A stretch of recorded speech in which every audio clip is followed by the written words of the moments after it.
AI costs overruns are adding up with major implications for CIOs. And I'm probably just going to try to touch on like some of the big stuff on here. I don't want to read it word for word. But it said most organizations miss AI cost forecasts with nearly a quarter of IT leaders busting their budgets by more than 50%, putting stakeholders' confidence in future spending at risk. And that's interesting because we've seen all these different layoffs that's happening in the last couple of weeks.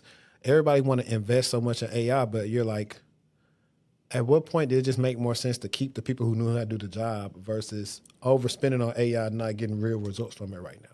What I'm worried about is everybody's using all these AI solutions and tools, but they don't have any guardrails in place. Like everybody's using AI at every company, unless you have security solutions and protections, data protection in place to say that data can't be used or accessed in any responses or queries and things like that. So I think that's the forgotten piece. Like, yes, everybody's using it, but a lot of companies don't even know what type of data within their company is being exposed to all of these different solutions. You can make an agent anywhere.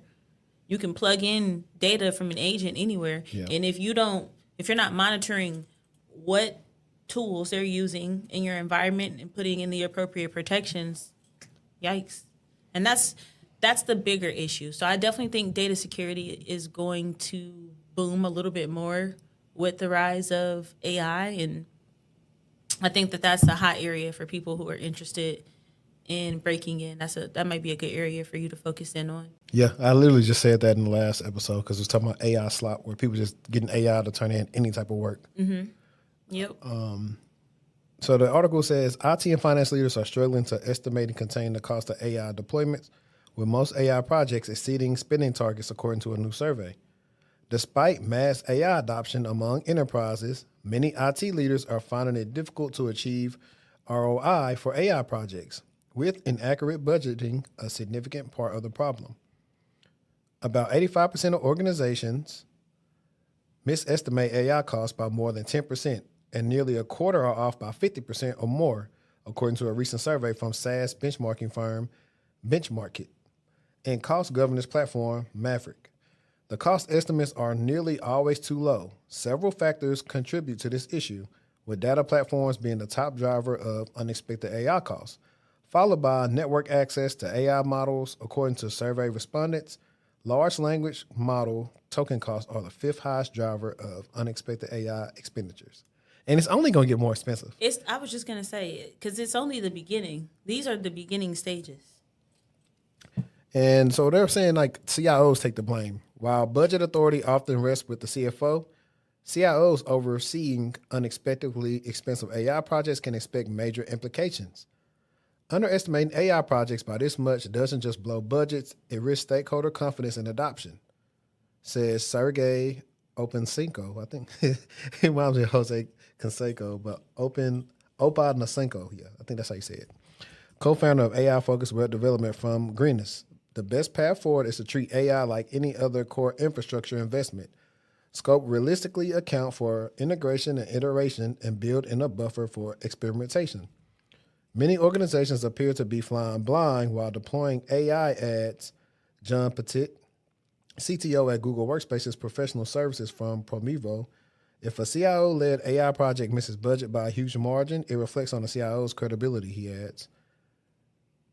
So yeah, that's like, I'm not going to go, this is like a whole article. It's really more so like on CIOs, but it's just showing you that even these people who are supposed to be the best of the best in the orgs, they don't even know how much they're really going to be spending on AI and what they're getting out of it. I think it's just one of those things now to the point where it's like, you don't want to be the only company that's not investing in AI at this point. Yeah.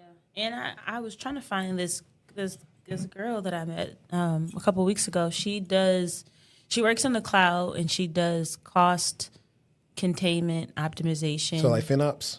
Definitely. Yep.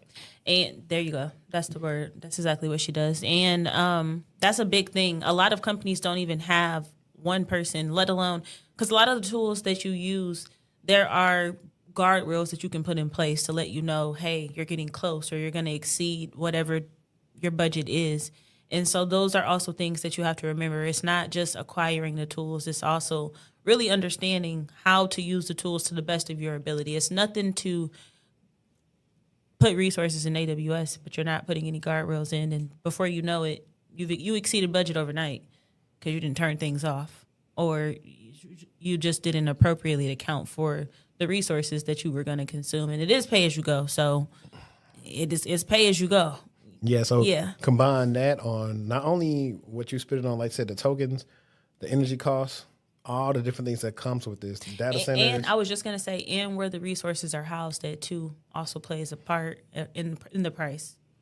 Yeah, it's just, I think it's interesting. I think a lot of people do see this as a bubble. I think it's only be a handful of companies that have been around long enough, that are innovative, that will actually make sense of all the AI stuff that they've been doing. Yeah, I don't think everybody should invest in AI if you don't have a valid use case. Like outside, like productivity, I do think a lot of companies can benefit from AI from that perspective. Like AI or, like co-piloting your email and Teams, PowerPoint, that type of situation. But everybody, you go buy all these AI solutions, but you're not teaching your people how to use them. You're not teaching them how to build safely in them. You don't even know how to use them because you just bought them. No, that's facts. That's facts.